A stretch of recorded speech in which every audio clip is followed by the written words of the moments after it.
మరి ఇక మల్లన్న నువ్వు మాట్లాడలేదు ఆడని నాకు చాలామంది అడుగుతూ ఉన్నారు.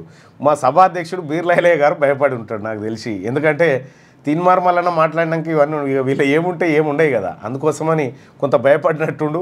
ఆయన భయపడరా, మరి మంత్రి గారు భయపడరా, ఎవరు భయపడరో తెలియదు. కానీ మొత్తానికైతే తీన్మార్ మల్లన్నను మాట్లాడనీయకుండా చూడాలని అనుకున్నారు. నాకు కూడా పెద్దగా, ఎందుకంటే నేను ఆడ మిమ్మల్ని పొగుడుతూ మాట్లాడడం కూడా నాకు కూడా పెద్దగా ఇష్టం లేదు. సో కాబట్టి అల్టిమేట్గా బీసీ ప్రజలకు నేను మాట్లాడితే మాత్రం ఖచ్చితంగా బీసీల వాయిసే మాట్లాడేటోన్ని, బీసీలకు సంబంధించినటువంటి అంశమే మాట్లాడేటోన్ని. ఎందుకంటే అభివృద్ధి కార్యక్రమాలని కామన్, అవి జరుగుతూనే ఉంటాయి, అవి ఎప్పుడు అవుతూనే ఉంటాయి. కానీ ఆ బహిరంగ సభలో బీసీల వాయిస్ చెప్పాలనుకున్నా. కానీ పాపం మా బీర్లైలయ్య గారేమో పాదాభివందనాలు, ఇక అది బాంఛన్ లెక్క కనిపించింది. అట్లా చేయకూడదు ఐలయ్య గారు.